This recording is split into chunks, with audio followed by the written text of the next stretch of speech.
Well, today is going to be an episode to remember because we're going to be talking about a position that many people, fantasize with, struggle with, really enjoy. It's kind of just out there, and we're talking about the position of 69. Well, it is episode 69. Well, so how could we not talk about 69? Well, that would be one of the reasons why we're talking about it. Yes. The other reason, though, is because people do mention this is something that they fantasize about or that they see on camera and they're like, oh, this is really interesting. And we're kind of like wondering, well, why is it interesting? Because at the same time, why is it something that people struggle with so much? The position of 69 has certain dynamics to it that make it very difficult for a couple or a pair of people to really enjoy. And there are a couple factors that we're going to be talking about. We're going to talk about the physicality, why it's difficult. We're going to talk about the mental factors, why it's difficult in terms of like the different emotions that might come up. Also the communication in it. And then finally too, if we have a tendency to be either slightly avoidant or slightly anxious in our relationship, then these things get sparked up by the position of 69, making it one that is a lot of talk, but not always for somebody a lot of pleasure. I do think we're going to talk about the pleasurable side too, not just all the challenges. But yeah, we definitely want to start with, well, what is it, first of all? Because some people might not understand, why is it even called 69? Yep. Why that number? We're not going to spend too much time on that because I do think that it's kind of obvious, but then again, maybe not. And in the second half, we're going to be getting into how to solve these issues. Yep. So let's just jump into it really quickly. What is 69? It is a position. Kind of like that. So 69 is a position of mutual and simultaneous pleasure between two people around oral sex, meaning that each of you are having your head in the other person's crotch. Yep, pretty much. So It's 69 though, why is it in terms of the if you visual? turn that number on its side, then it looks like a head and in a crotch. So in other words, the circle on the 6 is the head and the circle on the 9 is the head. The little tail are the legs, and they're oriented like this. Exactly. So now nice that you know, this is what 69 is. Yeah. Now let's get into though why it's difficult. And this whole reason we actually started this conversation, it was maybe 5 years ago. We were doing all these position videos and we were just about to do the one on 69 and then we never ended up making it. And we said, you know what, let's just go ahead and do a podcast. We're years later now and it's episode 69 like you said. So you told me though several stories about how this was a position that you struggled with and then now you don't. So I find that really fascinating. And I want to start off because we always talk about sex coaching and relationship coaching and intimacy coaching from the position of, okay, well, what's the physical, psychological side of it? What is the intimacy side, the communication part? And then what is the part about like the attachment patterns or the roles that we play and values that we hold? So I want to start off with just some of the physical difficulties that people struggle with. Well, I'll start with myself because I think that's a good place to start. Story time. I never liked 69. I know that for a lot of people around me, they were talking about it like it was this end all and be all and this amazing thing and super sexy and hot and amazing. And then I tried it and I was like, oh, this is so awkward. It just felt awkward. I had this like heavy pelvis pushing into my face and I was choking on the cock. And then it was like, I can't even enjoy the sensation in my pussy because I'm like struggling to breathe and there's these balls in my eyes. And it was just uncomfortable. And then I was like, can we just take turns? Because then I can focus on this. And then when I'm receiving, I'm like, I can focus on that. So that was my first experience. It was like very awkward. Maybe it was improperly done. I don't know, but it just felt so awkward. I thought it was going to be sexy. It was just not sexy for me at that time. And then over the years, I kept trying again because I was like, it's supposed to be amazing and why not? And then there's something really, for me, kind of naughty about it because your nose is like in the perineum close to the butthole and there's a lot of like... So what bothered you more? Was it that your nose was close to their perineum or their nose was close to No, your I didn't perineum? mind that at all. It's It's more the my nose next to their bits is fine. It was just the other way around. I was a bit self-conscious. See, but not everyone's always the same way. I mean, I had, and I won't name, there was a family member that told me that they had no issue actually being naked in front of other people. Their issue was other people being naked around them. Yeah. So you just never know which way that flows. You don't know. So, and then as I kept trying, I tried in different positions with me on top, so I didn't have the weight of the heavy pelvis and the dangling balls. But then that was kind of awkward, and I couldn't quite find like how to position my arms and not get my neck sore. And then again, I just love giving head and getting like deeply into it. But then I have this distraction between my legs, and I was just like, I can't focus. There's too much sensation going on. So my brain was like frying a little bit in the experience. And so I could never really get into it. So eventually I was just like, I don't want to do that. Let's just take turns giving this lovely gift to each other. However, like meeting you, that like a lot of things changed. But that was the awkwardness, was a lot of the physical, like the positioning, the comfort of that, and the slight awkwardness if it's more of a stranger, of like, oh, this is like actually quite intimate and close. I mean, in many ways. Typically, 69 is shown where one person is on the bottom on their back, and then the other person is laying on top, pancaked on top of them. Yes. Which then, if you are on the bottom, like, well, one, you just have, like you said, a pelvis, like, and a stomach, like, right pressuring down on you. You can feel trapped if you're underneath. Yeah. Also, too, where do the arms go? Because if your arms are down the side and their legs are like on top of your arms, they're pinned, and so you can't really interact and touch much. If you happen to be able to get them to go up and over, you still normally can't get over the leg to touch and the then areas. I want to do things with my hands. Yeah. And then, like, if there's thrusting involved, it's like I'm choking, and so it became like very uncomfortable. It's really different now. Like, now it's awesome, but in those moments, I just remember like wanting it to stop. Yeah. Even though I did like oral. Interestingly enough, the other way that I see this portrayed a lot of times is where one person is standing up and the other one's kind of holding the other person upside down. Like, I don't want to be dropped on my head. Well, you got to be an acrobat. You also have to be very strong. Like, there's multiple things. Plus, even in that hanging upside down position, it's not going to last long because your head's going to be rushing full of blood if you're the one that's hanging upside down. But then even on the side to side, like my neck would start feeling like sore, and so my shoulders, and so it really, you have to find your way with it, which we have. Like, I've definitely learned to enjoy this with you, but there are definitely ways. We're going to be talking about that in the how-to. Yeah, exactly. But for other people, I think that there's some inhibitions that can come up. Well, so now we're delving a little bit into like the psychology side. I think on the psychology side, there's two things. So we can talk about the emotions, but then there's also the question of like, who is this for? Yes. Now, when it comes to the emotions, and you're going into the position of 69 and the emotions of it, there are easily, the shame factor can come up, as you had mentioned, with, you have like a nose close to a bum, and maybe it's your nose close to the other person's bum for some of you, and then for other of you, it's like, oh, their nose is close to my bum. Yeah. And so that can be a distraction. And it's been a long day, and I didn't shower, and like all that stuff starts coming up.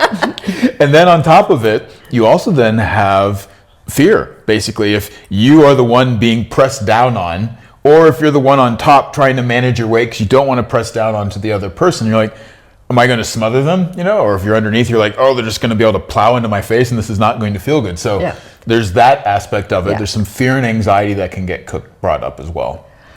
I think I want to just say one of the things I do like about it is that it's for all bodies in all combinations. It's just like two pairs of genitals and two faces. So I think that's just something to clarify, because I made it very hetero there for a second. But it is really like that. And then in the psychology of it is super interesting, because for some people, like I said, for me, it was very like, ooh, this is on the edge, and this is what sexy people do, and it's like kinky, and hot people do this thing. How many of you relate to that? Do you find it kinky in the head, but physically, like, do you actually enjoy it? Yeah. Well, so, and this is the thing, like, nose in the bum doesn't matter if you are a man and a man, a woman and a woman, a man and a woman. Yeah. Same thing. In terms of the weight and being smushed down on, again, it's gonna be the thing. Same, yeah. You do have the added bits if you are a man and a woman and a man and a man, that a penis is going into a throat. Yeah. So that can be different. But still, though, just the weight and things going on there. Where I see there can be more struggles is, well, what do you do if one person's very short and the other person's very tall? Yeah. Because now all of a sudden, one person is not reaching while the other Well, person is. there's a workaround. There are workarounds, but right now we're stating the different difficulties. Yeah, We're going through them all. yeah. So we've covered now this emotional difficulty, which I see the biggest one coming up is some form of shame, some sort of anxiety around it. Now, of course, too, like if you just feel pinned, and eventually you can also turn into like anger, or maybe you're just like numb out and you're like, "Oh, I find this really boring." Because if you're a person, I did feel it was boring, and the reason it became boring was because there was so much stimulation that my system shut down. Your system shut down. And then when it shut down, I really couldn't feel anything. So I'm like, well, hopefully this ends soon. There's another reason as well why I see people start feeling boring is because they don't have emotional connection. Yeah. Because there's no eye-to-eye contact. Because you literally have your face buried in the other person's crotch, and the both of you do. But it can say, like, in my fooling around times when I was like running around, just like traveling the world and meeting people, this is a position that a lot of guys wanted to do. I saw an excellent post that said, how to tell me you watch porn without telling me you watch porn is when I ask you for what's your favorite position, and they say 69. And I'm quoting them. I thought that was absolutely hilarious. Why is 69 like a big porn thing? Well, this is the thing. It is something that is often fantasized about. And I think why it's easy to fantasize or easy to watch and enjoy and then say that this is something you want to do is, well, maybe you've never had the chance to do it. And two, the big one is that all these factors that we're talking about, you can just focus on the one factor you like and literally switch to the other factor that you like because you're just watching a screen. You have no commitment. You literally have no skin in the game because you're not in it. You're just watching it. And so you can be like, oh, look at the person doing that to that person. Or, oh, what is it like to receive this right here? But it's not the combined effect. Yeah. Essentially, what we're dealing with is, can you actually dive into mutual pleasure where you're able to you're able to like do something for yourself, where you're able to do something for somebody else, where you're able to have something done for you, where you're able to have someone do something to just take it from you. Like, but all of these things can be happening at the same time. There's a dynamism that shifts, and ultimately you have to be able to find your own pleasure in it. But I like, do you like it? I absolutely love it. I think, so. Did you always like it? I've always liked it. So we're like the opposite. Well, that's the thing. I mean, the people that I have found that love it do not struggle with the giving and receiving part or the taking and allowing part. Like, we were even just talking to someone today about it because we're like, we're going to film this today, and they're like, oh, it's one of my favorites. I just love that both people can experience pleasure at the same time. It's one of the few moments that can happen, which I didn't totally agree, but that for him it was true. And I just thought, well, that's awesome that this person like really likes it and really feels like it's a mutual benefit for both. And the key things is he said that he loved giving, he also loved receiving. Yeah. So then it was no problem to also love both at the same time. Yeah. And he really loves that part of it. That, however, is the piece that a lot of people struggle with. Now, I wanted to get into the other part of, so we've spoken about like the emotional aspects of it, but then also too, there is this psychology, what we just spoke about, like who's it actually for? Because where a person, if they are used to just really loving to give oral sex, and then they're just so focused on that, receiving at the same time becomes like a distraction there. Because I love receiving and I love giving, but at the same time thing really would like Also too, if you have a partner that is going very much straight towards and focusing on your clitoris, that can overstimulate you, which then takes you out of the experience of not liking what's happening, but then also taking you out of the experience of enjoying the giving part. And vice versa. Some guys, it's just like way too much maybe stimulation on the head. So if that person is trying to do something to you that you don't like, it's much more difficult to communicate with them. Which brings us to the communication part.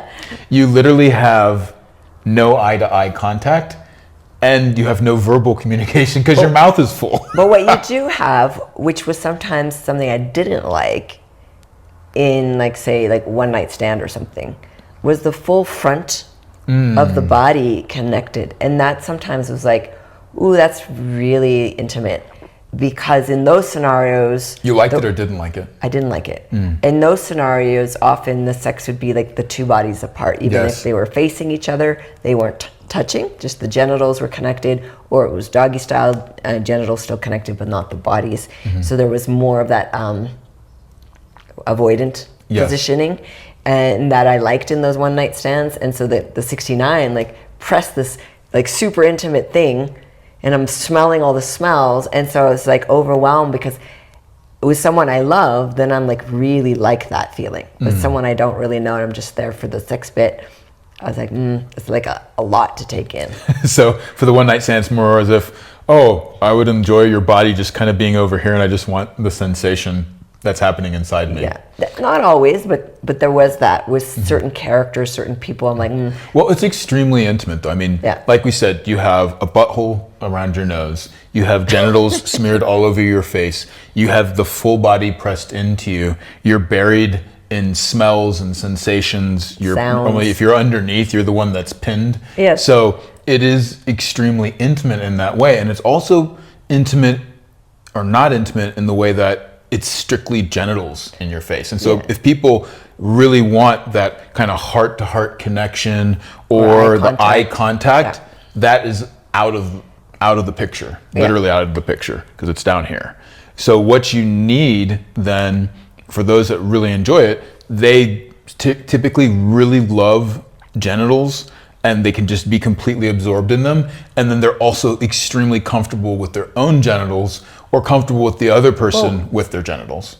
What was it that made you like it right away? Or did you try it right away? Or is it something you heard about? Or like, I've always just moved around a lot. And so it has never really been something that I've focused on having. Threesomes aren't something that I've focused on having, but maybe because I've also never focused on it, and I just sort of let things move and direct them as arises in the moment, then these things naturally happen. So when it was there, it's like, well, we just go into it, and then we could always phase out of it. It was never a, let's do this, start here and finish here as well. It was always a transitory position.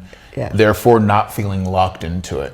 Now, the other part though, on the communication aspect, is that if your body's also feeling pinned down, then it's really difficult to like move the other person. So if you've ever felt trapped, then this is another one that can really start to come up. Now, my challenge is less being on the bottom, even though there's a trappedness. I had found a way to wriggle and move.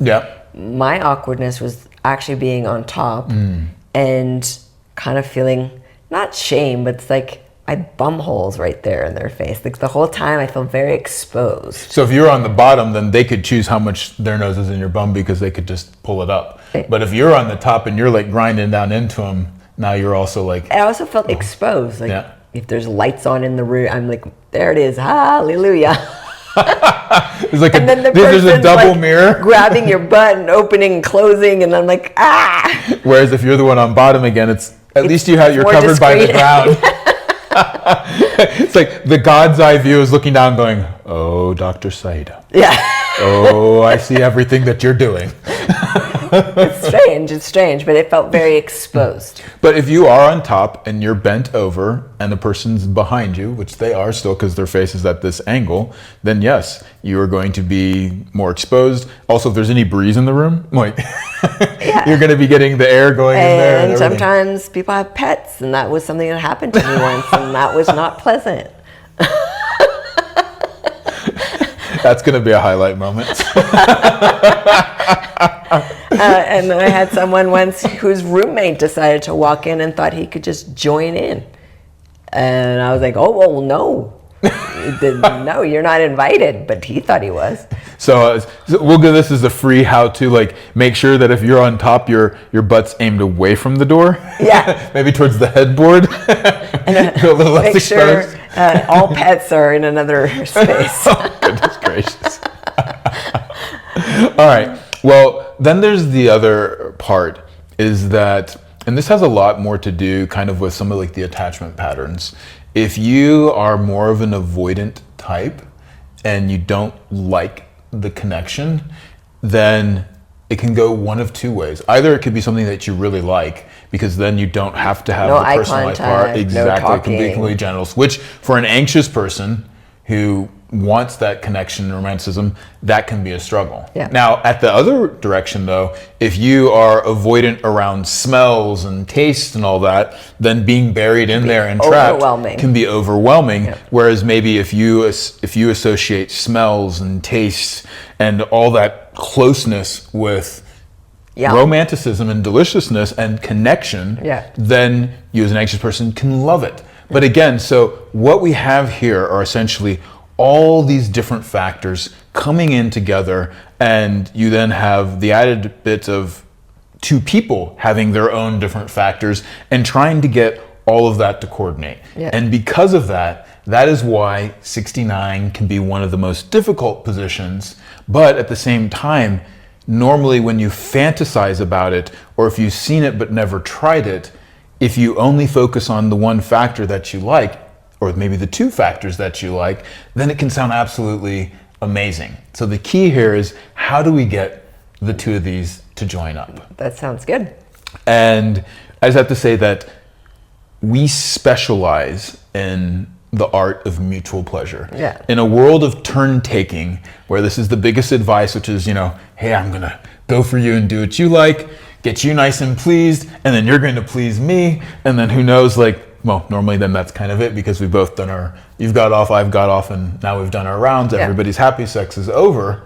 There is a whole other way that you can start to orient towards each other's pleasure, so that you can both be in the exchange of pleasure that creates a synergy for even more pleasure, as opposed to just, no, this is your turn, this is my turn.